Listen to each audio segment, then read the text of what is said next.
Les salles d'audience accueillent les pires criminels que l'on puisse imaginer, et il arrive qu'ils se mettent dans des situations embarrassantes. Comme allumer un joint dans une salle d'audience, conduire avec un permis suspendu alors qu'ils assistent à une audience pour un permis suspendu ou tout simplement être une menace. Voici donc quelques moments de tribunal qui vous feront grimacer et vous mettront dans l'embarras. Corey Harris. Dans ce qui pourrait être l'intrigue d'un épisode de sitcom, un homme du Michigan s'est retrouvé dans une situation encore plus délicate en assistant à une audience du tribunal Zoom depuis le siège du conducteur d'une voiture en marche. Oui, vous avez bien entendu. Voici Corey Harris, un habitant de 44 ans du canton de Pittsfield, dans le Michigan, au sud d'Ann Arbor. Le 15 mai 2024, Harris se connecte à une audience virtuelle concernant une arrestation antérieure. Mais au lieu de participer depuis une pièce tranquille à la maison, Harris a décidé que le meilleur endroit était derrière le volant, pendant qu'il conduisait. Le juge Cedric Simpson, qui dirigeait la salle d'audience ce jour-là, ne pouvait pas croire ce qu'il voyait. La vidéo montre Harris garant la voiture, tandis que le juge Simpson, à la fois amusé et déconcerté, ne peut s'empêcher de sourire et de secouer la tête. Une fois Harris garé, le juge est entré dans le vif du sujet. Il confirme que Harris conduisait bien avec un permis suspendu. Le moment où Harris réalise la bévue qu'il vient de commettre n'a pas de prix. Sa bouche s'ouvre et il absorbe silencieusement la gravité de son erreur. Sans perdre de temps, le juge Simpson a révoqué la caution de Harris et lui a ordonné de se rendre à la prison du comté de Washtenaw avant 18 h le même jour.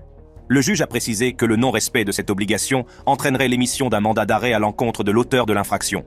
Mais cette comédie d'erreurs ne s'arrête pas là. Il s'avère que la suspension du permis de conduire de M. Harris aurait été levée plusieurs mois auparavant, grâce à une erreur d'écriture.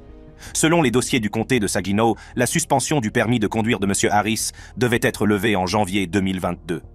La suspension faisait partie d'une affaire de pension alimentaire pour enfants, aujourd'hui résolue. Cependant, le bureau du secrétaire d'État du Michigan n'a jamais reçu l'autorisation nécessaire pour rétablir officiellement sa licence. Pourquoi personne dans la salle d'audience n'était-il au courant ? Apparemment, l'ami de la cour du comté de Saginaw n'a pas envoyé l'autorisation, laissant Harris dans une situation difficile. Ce détail crucial n'a été révélé qu'après quelques recherches. La raison pour laquelle Harris conduisait ce jour-là était d'emmener sa femme chez le médecin en raison de l'aggravation de son état de santé. « Qu'est-ce qui m'a pris ? Je pensais à obtenir une aide médicale pour ma femme. C'est ce à quoi je pensais », a déclaré M. Harris à la chaîne WXWays TV. « Je ne pensais pas au fait que mon permis avait été suspendu. Je ne me soucie pas de tout cela. » Après l'audience, Harris a fait ce qu'il fallait et s'est rendu, passant 2 jours en prison malgré le fait que la suspension de son permis aurait dû être levée 2 ans plus tôt. C'est très embarrassant, admet Harris, avec peut-être l'euphémisme de l'année. Kayla Crane, directrice juridique adjointe du secrétariat d'État du Michigan, a fait la lumière sur cette situation, expliquant que la procédure de réintégration peut parfois être compliquée. Des problèmes de communication entre les tribunaux et le bureau du secrétaire d'État peuvent entraîner des difficultés importantes, comme ce fut le cas pour M. Harris. Mais attendez, il y a un autre rebondissement. Le juge a déclaré que la raison de la confusion était que Corey Harris n'avait pas fait ce qu'il était censé faire. Honnêtement, cette affaire est trop chaotique. Mais pas aussi chaotique que le juge de l'affaire suivante qui a été traîné hors du tribunal. Le juge, Tracy Hunter. Il y a d'abord eu la condamnation de l'ancienne juge Tracy Hunter, suivie d'une série d'appels qui ont tenu le système judiciaire de l'Ohio en haleine pendant des années. Puis, alors que ses partisans criaient à l'injustice raciale, un adjoint du shérif a dû traîner une Hunter boiteuse hors de la salle d'audience, la mettant dans l'embarras le plus total. Tracy Hunter, 52 ans, risque une peine de prison après avoir été reconnu coupable d'un délit pour avoir communiqué de manière inappropriée des documents confidentiels à son frère qui en avait besoin pour une audience disciplinaire dans le cadre de son travail au tribunal. La condamnation de 2014 a été confirmée par la Cour d'appel de l'État et un juge fédéral a récemment rejeté sa demande d'éviter une peine d'emprisonnement. Ce jugement a fini par provoquer de nombreux drames. Un manifestant s'élance même vers Hunter, mais les fonctionnaires du tribunal les arrêtent immédiatement.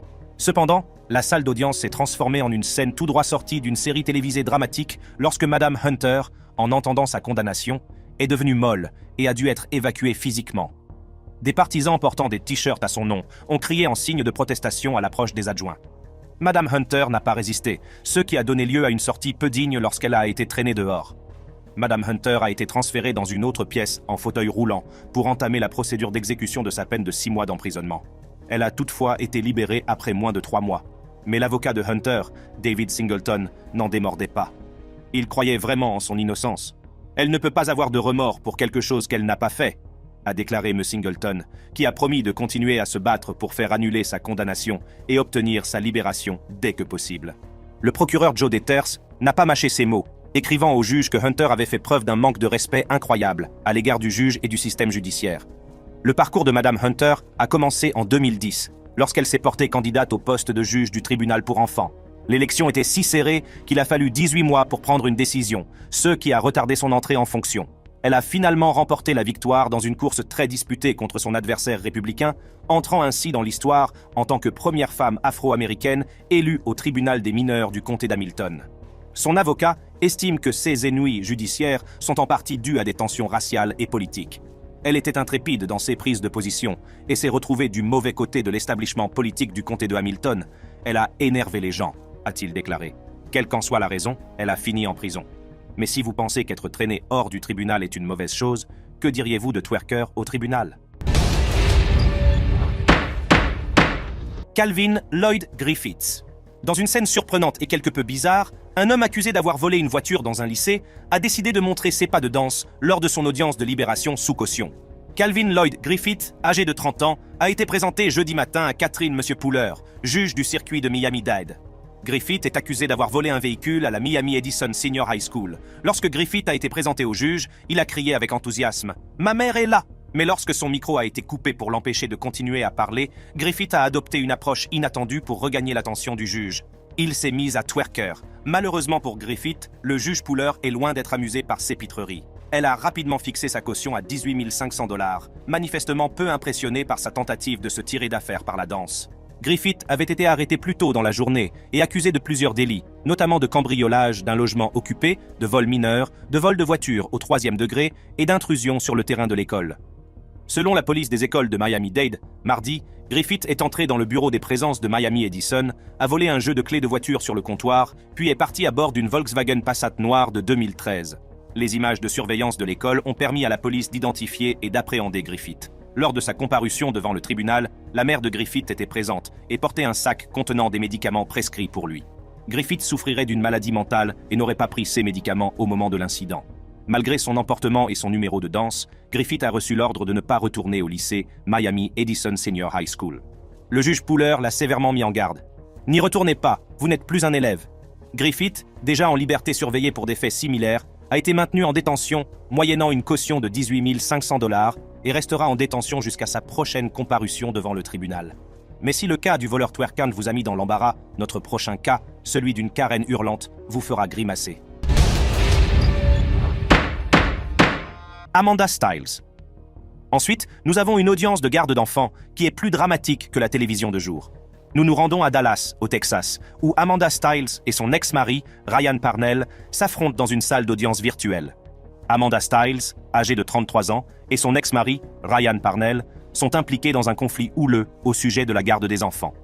L'avocat de Parnell, Lassie Kimball, a déposé plusieurs requêtes, dont une demandant que Styles se soumette à un test de dépistage de drogue. Les deux parties rejoignent l'audience à distance devant le juge Drew Ten Eyck. Styles, notamment, comparaît sans avocat. Mais les choses sont sur le point de se gâter. Steele l'interrompt avec un sarcastique « bla bla bla bla bla », donnant le ton d'une séance houleuse. Le juge Ten Eyck, qui garde son calme, écoute Kimball. Styles l'interrompt à nouveau. Le juge intervient et dit à Mademoiselle Styles qu'elle doit objecter correctement et ne pas crier. Le juge Ten Eyck met alors Styles en sourdine pour permettre à Kimball de terminer sans être interrompu. Kimball poursuit. Plus tard, le juge met Styles en sourdine pour tenter d'obtenir sa réponse, à savoir qu'elle a subi un test de dépistage de drogue. Mais le pire reste à venir. « D'accord », commence le juge, mais Styles l'interrompt à nouveau, cette fois au sujet de son refus de payer pour le test de dépistage de drogue. Amanda est très irrespectueuse, et sans surprise aucune. Le tribunal la déclare coupable d'outrage au tribunal.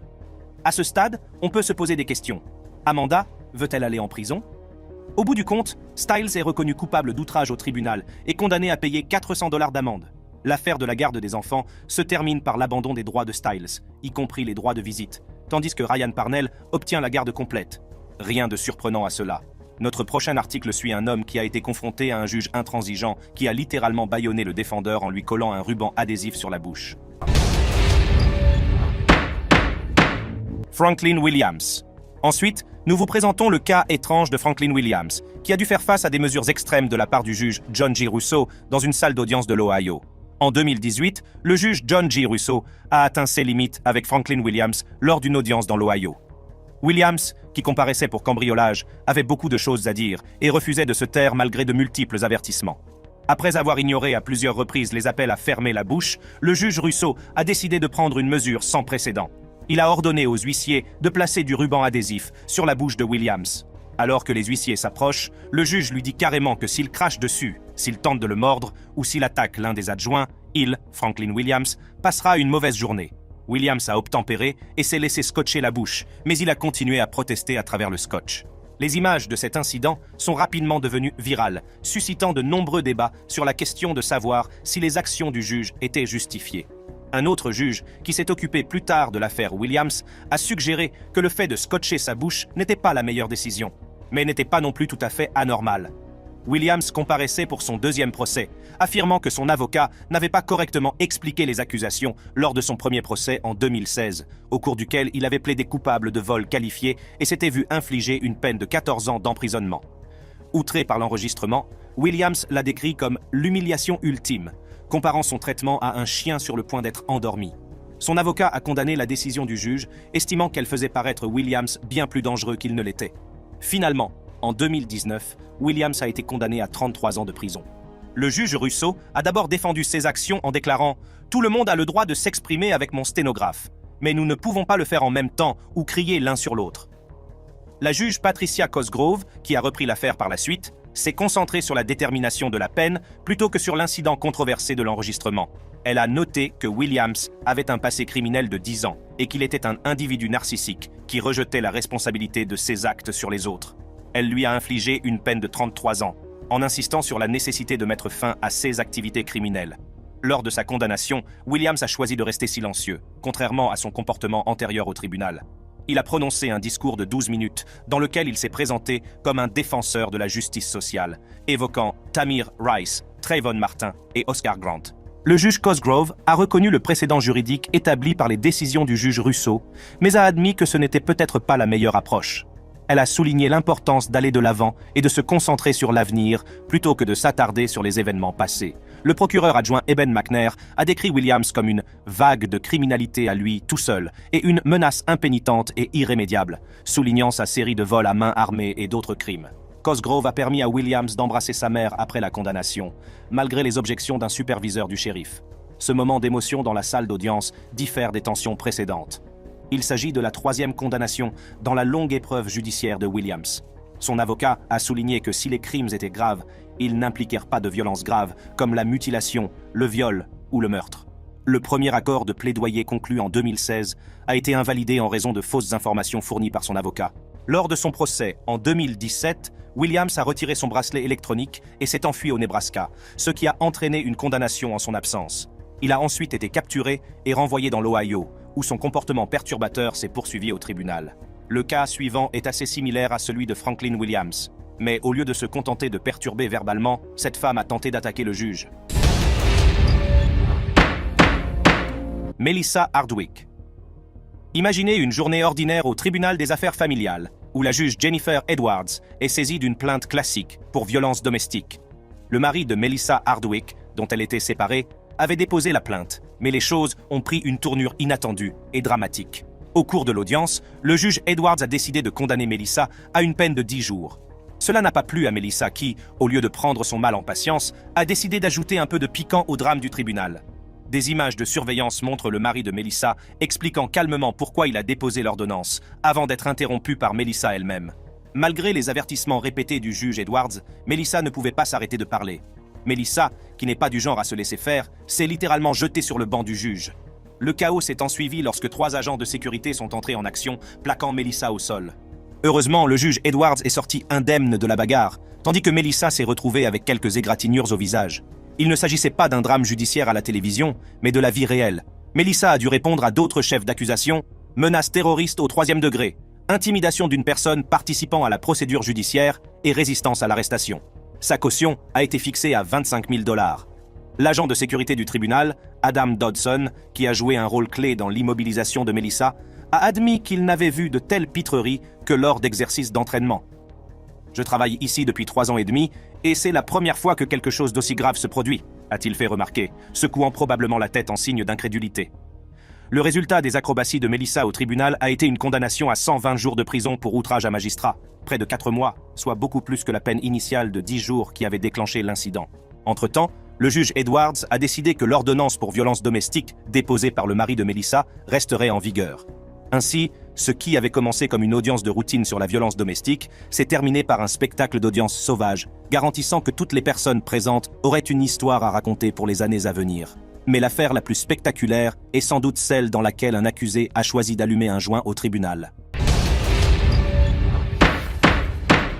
Spencer Allen Boston. Imaginez ceci. Un lundi matin ordinaire dans un palais de justice de Lebanon dans le Tennessee, où un jeune homme nommé Spencer Allen Boston devait faire face à un juge pour une simple accusation de possession de stupéfiants.